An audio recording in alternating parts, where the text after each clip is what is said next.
आप देख सकते हैं किस तरह से रायपुर के भाटा गांव में आज निगम प्रशासन ने सूद के साम्राज्य पर कार्रवाई करते हुए बुलडोजर चला दिया है। यह अवैध ऑफिस रोहित और वीरेंद्र तोमर जैसे सूदखोर और वसूलीबाजों का था और यहीं से लोगों से जबरन सूद वसूली की जाती थी। सूदखोरी की बदौलत ही तोमर बंधु ने आलीशान कोठी और अवैध ऑफिस बना डाला था। इनके खिलाफ कई मामले दर्ज हैं, लेकिन तोमर बंधुओं के खिलाफ आज प्रशासन ने सख्त रुख अपनाया। रविवार को नगर प्रशासन ने पुलिस की संयुक्त टीम के साथ भाटा गांव स्थित तोमर बंधुओं के अवैध ऑफिस को जमींदोज कर दिया है। इस कार्रवाई पर प्रदेश के गृह मंत्री विजय शर्मा ने सोशल मीडिया पर लिखा, किसी मंत्री मुख्यमंत्री के साथ फोटो खिंचाने से कोई कानून से बड़ा नहीं हो जाता। अपराधी तोमर बंधुओं ने अनेक लोगों को पीड़ा पहुंचाई है। तोमर बंधु इसी ऑफिस से सूदखोरी और अवैध लेन देन का धंधा चलाते थे, अपने गुर्गे रखते और लोगों से जबरन 4 का 40 वसूलते थे।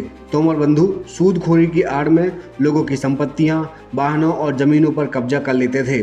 ब्याज की दर इतनी अधिक होती थी कि लोग मूलधन से 3 से 4 गुना ज़्यादा ब्याज चुकाकर ही अपनी संपत्ति नहीं छुड़ा पाते थे। यही तरीका उन्होंने मनोज वर्मा की जैगुआर कार के साथ भी अपनाया था। इस कार्रवाई पर डिप्टी सीएम अरुण साव ने भी वीडियो के जरिए अपनी बात कही है। सुनिए उन्होंने क्या कहा। कानून का भय होना चाहिए कि नहीं होना चाहिए अपराधियों अवैध काम करने वाले, और ऐसे लोगों पर कानून का बुलडोजर चलना ही चाहिए। कठोर कार्रवाई होनी चाहिए जो समाज में भय पैदा करे, जो अपराध करे, जो दरिंदगी करे। निश्चित रूप से कानून का बुलडोजर तो चलना ही चाहिए। खास बात है कि भाटा गांव में मौजूद इस अनधिकृत कार्यालय का निर्माण बिना किसी अनुमोदन के किया गया था। सुबह से ही नगर निगम की टीम ने मौके पर पहुंचकर दफ्तर के भीतर रखे सामान को बाहर निकालना शुरू किया और इसके बाद बुलडोजर से ऑफिस को ढहाने की कार्रवाई शुरू की गई। यह कार्यालय फरार हिस्ट्री शीटर रोहित तोमर की पत्नी भावना तोमर के नाम पर संचालित हो रहा था। यहीं से रोहित और उसका भाई वीरेंद्र तोमर मिलकर अवैध रूप से सूद का पैसा वसूलने का गोरख धंधा कर रहे थे।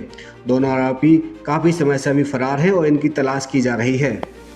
साथियों, जैसा कि हम आपको वीडियो में दिखा चुके हैं पहले कि किस तरह से निगम के द्वारा जो निगम अमला और पुलिस की संयुक्त टीम आई थी और यहाँ पे रोहित तोमर का बंगला है, इसके पीछे ही उसका ऑफिस था जहाँ से अवैध वसूली और सूदखोरी का धंधा चलता था। आज पुलिस और निगम की संयुक्त टीम ने यहाँ आकर उस अवैध ऑफिस को निर्माण को तोड़ दिया है, जिसकी किसी प्रकार की कोई अनुमोदन या उसकी अनुमति नहीं लेगी थी। आप देख सकते हैं ये वही बंगला है जहाँ पर वीरेंद्र तोमर और रोहित तोमर रहा करते थे। ये बंगला और ये ऑफिस उनकी पत्नी के नाम पर रजिस्टर्ड है और इस पे आज अब जब से उनके खिलाफ कार्रवाई, प्रशासनिक कार्रवाई हुई है, केस दर्ज हुए हैं और तब से दोनों बंधु फरार चल रहे हैं।